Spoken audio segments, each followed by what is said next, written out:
Valve clearance या फिर tappet clearance कैसे एडजस्ट करी जाती है, कितने किलोमीटर के बाद इसको एडजस्ट करना चाहिए और कौन सी ऐसी टिप्स और ट्रिक्स हैं जो कि इस प्रोसेस को करते टाइम आपके लिए जो ओवरऑल प्रोसेस है उसको थोड़ी सी इजी कर देंगी, उन सब के बारे में ब्रीफली इस वीडियो में बात होने वाली है, जिससे कि ये प्रोसेस आप खुद करें तो भी आप आसानी से कर सकें और अगर आप किसी मैकेनिक से करवाने वाले हैं तो भी एटलीस्ट आपको एक रफ आइडिया हो कि जो प्रोसेस है वो कैसे होती है। तो बस ज़्यादा टाइम वेस्ट नहीं करते, सीधा जो वीडियो है उसको स्टार्ट करते हैं। तो ये वाली जो प्रोसेस है उसमें सबसे पहले हमें जो सिलेंडर हेड का कवर है उसको एक्सेस करना पड़ेगा और वहाँ तक पहुँचने के लिए जितने भी नेसेसरी पैनल्स वगैरह हैं वो सब मुझे रिमूव करने हैं। तो एक बार जो पैनल्स हैं उनको जल्दी से निकाल लेते हैं और उसके बाद जो सिलेंडर हेड का कवर है वहाँ से स्टार्ट करते हैं।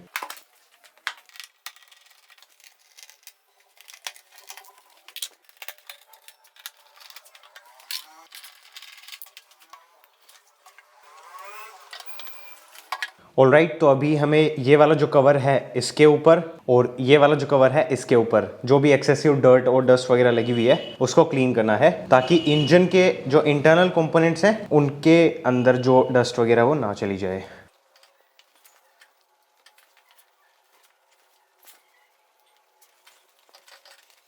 उसके बाद जो स्पार्क प्लग की कैप है उसको साइड में कर देते हैं और फिर जो ब्रीदर होज है उसका जो एक क्लैंप है उसको डिस्कनेक्ट करके कुछ इस तरीके से साइड में कर देते हैं और थोड़ा सा इसको ट्विस्ट कर देंगे, जिससे कि जब हम जो कवर है उसको निकालेंगे तो थोड़ी आसानी होगी। उसके बाद खोलने हैं ये 4 बोल्ट्स, 1, 2, 3 एंड 4th वन। इनको आपको क्रिस क्रॉस पैटर्न में रिमूव करना है। और ये वाला बोल्ट है, इसको खोलने के लिए जो इग्निशन कॉइल थी इसको रिमूव करना पड़ गया, तो इसमें 2 8 मिलीमीटर के बोल्ट्स लगते हैं और साथ में एक साइड ये ग्राउंड वायर है ये भी लगता है। So just keep that in mind जब इसको फिर से असेंबल करेंगे तब के लिए।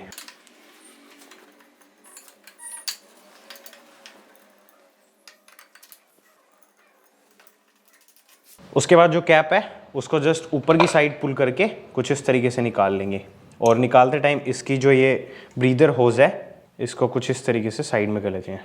वैसे ये सेकेंडरी एयर इंडक्शन की पाइप है, जस्ट इन केस किसी को क्यूरियोसिटी हो तो।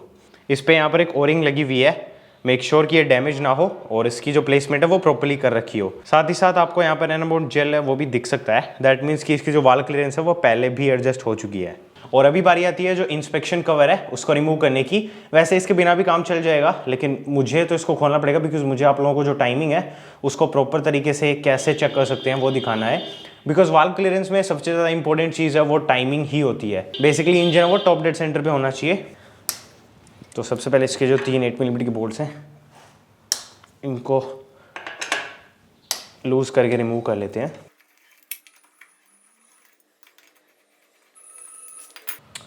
उसके बाद जो कैप है वो अलग हो जाएगी। मेक श्योर इसकी जो ओरिंग है वो इसकी प्लेस पर हो और डैमेज ना हो, डैमेज है तो रिप्लेस कर दें। उसके बाद ये जो सरफेस है इसको अच्छे से क्लीन कर लें। फिर बारी आती है इंस्पेक्शन होल्स की जो कैप्स हैं उनको रिमूव करने की। ये 6 मिलीमीटर के एलन की हेल्प से खुलेगी और ये वाली 10 मिलीमीटर की हेल्प से। इसकी जो ओरिंग है वो यहीं पर रह गई है, सो हम इसको ऐसे ही रख देते हैं। इसकी जो ओरिंग है वो साथ में आ गई है, so that's also not a big deal. Just O-ring से उनको प्रॉपर्ली चेक करना रहता है। अब बारी आती है टीडीसी यानी कि टॉप डेड सेंटर है उसको फाइंड करने की। तो उसके लिए जो ये वाला इंस्पेक्शन होल है इसमें मैग्नेट को टाइट करने के लिए एक 19 मिलीमीटर का नट लगा रहता है, उसको हम एक स्पैनर की हेल्प से या फिर एक सॉकेट हेड की हेल्प से होल्ड करेंगे और फिर इसको एंटी क्लॉकवाइज रोटेट करेंगे। और एंटी क्लॉकवाइज रोटेट करते टाइम हमें ये मेक श्योर करना है कि ये वाला जो इंस्पेक्शन होल है जो कि इसके जस्ट ऊपर है वहाँ पर मैग्नेट है उसका एक पोर्शन हम देख सकते हैं। तो वहाँ पर टी लिखा हुआ मिलेगा, उसके पास में एक मार्क मिलेगा। तो उस मार्क को ये जो LH कवर है इसमें यहाँ पर एक छोटी सी मार्किंग बनी हुई है। जस्ट अ सेकेंड, मैं ओरिंग को रिमूव कर देता हूँ एक बार। ये रही जो कि आप अभी क्लोज शॉट्स में देख सकते हैं, उसके साथ अलाइन करना है। तो इसको हम एंटी क्लॉकवाइज रोटेट करते जाएंगे और मेक श्योर करेंगे कि जो मार्किंग है वो जो LH कवर पर मार्किंग है उसके साथ अलाइन हो जाए। और अगर आपको ये करने में प्रॉब्लम हो रही है तो फिर आप जो स्पार्क प्लग है उसको भी रिमूव कर सकते हैं, उससे कंप्रेशन है वो रिलीज होना शुरू हो जाएगा और जो ये एडजस्टमेंट है ये थोड़ी इजी होगी। लेकिन कई बार जो टीडीसी है उसको फाइंड करने में स्पार्क प्लग ना होने से ज़्यादा स्पार्क प्लग लगा रहता है तब आसानी होती है, तो वो आप फिगर आउट कर लें आपकी पर्टिकुलर बाइक के लिए। और जब मैग्नेट के ऊपर जो रेफरेंस मार्क्स थे उनको हम अलाइन कर दें, उसी टाइम हमें क्रॉस चेक करना है कि जो टाइमिंग की जो स्प्रॉकेट है उसके ऊपर यहाँ पर एक मार्क बना हुआ है, एक मार्क यहाँ पर है, साथ ही साथ में यहाँ पर एक डॉट भी बना हुआ है। तो ये जो दो लाइंस दिख रही हैं आपको हॉरिजॉन्टल, इनको ये जो इंस्पेक्शन कैप हमने रिमूव की थी वहां पर दो आपको कट दिखेंगे, इन दोनों के पैरेलल रखना है इसको। बेसिकली एक इमेजिनरी लाइन है, उसको इमेजिन करना है यहां से लेकर के यहां तक कुछ इस तरीके से, और इसी लाइन के पैरेलल ये वाले जो मार्क्स हैं ये रहने चाहिए। साथ ही साथ ये जो डॉट है इसको हमें होंडा के इंजन्स में नीचे की साइड रखना है, लेकिन इसके ऊपर हम रिलाई नहीं कर सकते बिकॉज जैसे मैंने लास्ट टाइम जो होंडा का शाइन का इंजन है वो रिबिल्ड किया था, तो ये जो मार्क है इसको ऊपर की साइड रख दिया था बिकॉज मुझे ये वैसे थोड़ा सही तरीके से लगा। तो क्या पता किसी ने टाइमिंग चेन रिप्लेस कर दी हो, तब मार्क है उसको मिसअलाइन कर दिया हो। तो उसके लिए सबसे पहले हमें इन मार्क्स को अलाइन करना है, उसके बाद ये वाले जो मार्किंग है उसको अलाइन करना है, और ये दोनों जब हो जाएं तब जो दोनों रोकर आर्म्स हैं उनको हम कुछ इस तरीके से मूव करके देखेंगे। तो अभी पता नहीं आप कैमरे में ये चीज़ देख या फील कर पाएंगे या नहीं, लेकिन अब जब मैं इनको मूव कर रहा हूं तो आप देख सकते हैं कि इनमें काफ़ी सारा प्ले है। दैट मीन्स कि अभी जो दोनों वाल्व्स हैं वो प्रॉपरली फ्री हैं, और इनके जो वाल्व क्लियरेंसेस हैं उनको हम अभी एडजस्ट कर सकते हैं। अगर हम वो जो डॉट है उसको ऊपर की साइड रखते तब जो एग्जॉस्ट स्ट्रोक है वो जस्ट कंप्लीट हुआ ही होता। तो उस सिचुएशन में जो एग्जॉस्ट वाल्व है वो मूव नहीं करता, और उस कंडीशन में अगर हम जो वाल्व क्लियरेंस है उसको एडजस्ट करते हैं तो वो गलत होता। तो वाल्व एडजस्ट करने से पहले जस्ट मेक श्योर कि जो फ्री प्ले है वो वहां पर होना चाहिए, थोड़ा या ज़्यादा। तो अभी जो क्लियरेंसेज हैं उनको इनके जो स्पेसिफिकेशंस हैं उनके अकॉर्डिंग एडजस्ट करना है। तो हम अभी एग्जैक्ट जो प्रोसेस है उसको स्टार्ट कर सकते हैं, और उसके लिए हमें ये मेक श्योर करना है कि जो इंजन का टेम्परेचर है वो एकदम कूल हो, बिकॉज जो वाल्व क्लियरेंसेज हैं वो कोल्ड टेम्परेचर है उसी पर चेक करनी चाहिए और एडजस्ट भी। और उसके बाद हमें सबसे पहले इसकी जो वाल्व क्लियरेंसेज की जो रेंज है वो चाहिए। तो इस पर्टिकुलर बाइक की केस में जो कुछ ऑनलाइन फॉर्म्स हैं उनके थ्रू मैंने इसको चेक किया है। 0.08 mm इनटेक वाल्व की क्लियरेंस है और 0.12 mm इसकी जो एग्जॉस्ट वाल्व है उसकी रेंज है।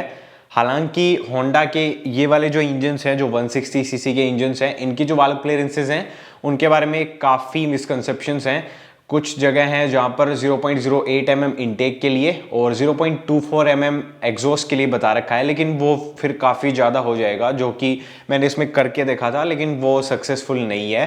तो इसलिए 0.08 mm इनटेक के लिए और 0.12 mm हम एग्जॉस्ट के लिए यूज़ करने वाले हैं वाल्व क्लियरेंस की जो रेंज है वो। तो अभी जो एडजस्टमेंट है उसकी प्रोसेस है उसको करते हैं। तो सबसे पहले जो एडजस्टमेंट स्क्रू है उसका जो 10 मिलीमीटर का नट है उसको लूज़ कर लेते हैं, और इसको लूज़ करने के बाद एक फिलर गेज की शीट लेनी है जो कि 0.08 mm की जो थिकनेस है उसकी होनी चाहिए, और उसको जो ये वाला स्क्रू है इसमें नीचे की साइड जो इसका फ्लैट पोर्शन है वो, और जो वाल्व है उसके बीच में जो जगह है वहाँ पर इसको कुछ इस तरीके से प्लेस करना है, और उसके बाद इसमें जो ड्रैग है उसको चेक करेंगे। तो जो ड्रैग है वो मॉडरेट होना चाहिए, ना ज़्यादा ड्रैग होना चाहिए और ना ही कम। अगर कम ड्रैग होगा तो फिर जो वाल्व क्लियरेंस है वो टाइट हो जाएगी, और अगर ज़्यादा ड्रैग होगा तो जो वाल्व क्लियरेंस है वो उसकी रेंज से थोड़ी लूज़ रहेगी। तो बिल्कुल सफिशिएंट ड्रैग के साथ इसकी जो एडजस्टमेंट है वो करनी है। एडजस्टमेंट के लिए ये वाला जो स्क्रू है इसका ये जो ऊपर वाला सेक्शन है इसको क्लॉकवाइज या एंटी क्लॉकवाइज रोटेट करना है, और उसके बाद फिर से देखना है कि जो वाल्व क्लियरेंस है वो प्रॉपर है या नहीं। और अभी इस केस में जो वाल्व क्लियरेंस है वो प्रॉपर है, तो इसको कुछ इस तरीके से एक बार छोड़ देते हैं और फिर जो ये वाला जो नट है इसको टाइट करेंगे। लेकिन इसको टाइट करते टाइम हमें एक प्रिकॉशन रखनी पड़ेगी, वो ये है कि इसका जो ये नट है ये मूव ना करे। तो उसके लिए ये दो मेथड्स हैं, या तो आप नोज प्लायर है उसकी हेल्प से इसको होल्ड कर सकते हैं, या फिर इसका एक स्पेशल टूल आता है उसको यूज़ करके भी इसको होल्ड कर सकते हैं। तो जो टूल है उसको सिंपली इसके ऊपर प्लेस करना है, और इसका जो स्लॉट है वो अलाइन होने के बाद इसको होल्ड करके रखना है और ये टाइट करना है। लेकिन अगर आपके पास टूल नहीं है तो दूसरा मेथड मैं शो कर देता हूँ। बेसिकली इसका जो ये सेक्शन है इसको नोज प्लायर की हेल्प से कुछ इस तरीके से ग्रैब कर लें, और उसके बाद जो स्पैनर है उसकी हेल्प से जो नट है उसको टाइट कर दें। उसके बाद जो वाल्व क्लियरेंस है उसमें जो ड्रैग है उसको एक बार फिर से वेरीफाई करेंगे। अगर ड्रैग ज़्यादा लगे तो इसको थोड़ा लूज़ करना पड़ेगा, अगर ड्रैग कम लगे तो इसको थोड़ा सा टाइट करना पड़ेगा। तो एक जो वाल्व की जो क्लियरेंस है वो हमने एडजस्ट कर दी है। अब ये 2 वाल्व का ही इंजन है तो इसमें इनटेक ये हो गया, एग्जॉस्ट ये हो गया। अगर 4 वाल्व का इंजन होता उसमें 2 इनटेक वाल्व्स होते, उनकी क्लियरेंस एडजस्ट करनी पड़ती, और 2 एग्जॉस्ट वाल्व होते, उनकी क्लियरेंस एडजस्ट करनी पड़ती। तो इनटेक की कर दी है हमने। अब बारी आती है एग्जॉस्ट की। तो एग्जॉस्ट की वाल्व क्लियरेंस है 0.12 mm। तो प्रोसेस सेम होने वाली है, इट इज़ जस्ट दैट कि जो वाल्व क्लियरेंस है वो डिफरेंट है। तो इसको भी मैं एडजस्ट कर लेता हूँ और उसके बाद जो आगे की प्रोसेस है वो कंटिन्यू करेंगे।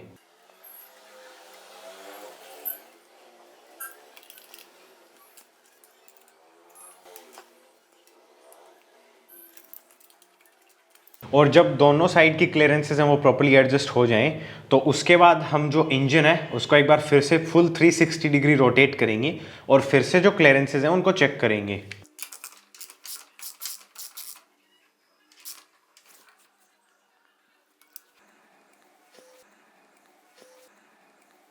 ऑलराइट, तो बस वाल्व क्लियरेंस की जो प्रोसेस है उसके लिए इतना ही काम हमें करना था। अभी सब कुछ फिर से वापस से फिट करना है और उसके अंदर कुछ 1-2 टिप्स हैं वो बता देता हूँ। सबसे पहले तो जो ओरिंग्स हैं उनको मेक श्योर कि वो डैमेज ना हो, अगर डैमेज हैं तो उनको रिप्लेस कर दें। और उसके अलावा जितने भी बोल्ट्स हैं उनको क्रिस क्रॉस पैटर्न में टाइट करें और ज़्यादा टाइट ना करें बिकॉज बोल्ट्स हैं वो स्टील के आते हैं और इनके जो थ्रेड्स हैं वो एल्यूमिनियम के अंदर होते हैं, तो उन दोनों का थोड़ा कॉम्बिनेशन है वो सही नहीं रहता है ओवर टाइट करने के लिए। जो वाल्व क्लियरेंस है वो आपको कितने किलोमीटर पे एडजस्ट करनी है ये आपकी जो बाइक की ओनर्स मैनुअल है उसके अंदर मेंशन रहता है। और कुछ बाइक्स में तो जो वाल्व क्लियरेंस है वो भी मेंशन रहती है, लेकिन अगर ऐसा नहीं है तो आप इसकी जो नॉइज़ है, जब टिकिंग नॉइज़ आने लग जाती है तब आप वाल्व क्लियरेंस एडजस्ट करा सकते हैं। या फिर अगर आप आराम से चलाते हैं तो एवरी 12,000 या फिर एवरी 4th सर्विस पे करवा सकते हैं। और अगर आप थोड़ी रफ राइडिंग करते हैं तो फिर आप एवरी 6,000 किलोमीटर या फिर एवरी 2nd और एवरी 3rd सर्विस के ऊपर भी करवा सकते हैं। यही कुछ इंपॉर्टेंट चीज़ें थी जो कि माइंड में रखनी चाहिए। और जो क्लियरेंस एडजस्टमेंट की जो मतलब प्रोसेस है वो मैंने डिटेल में बता ही दी है। तो I think that sums up the video, that's about the video guys. फिर मिलेंगे कभी किसी और वीडियो में, तब तक के लिए बाय बाय।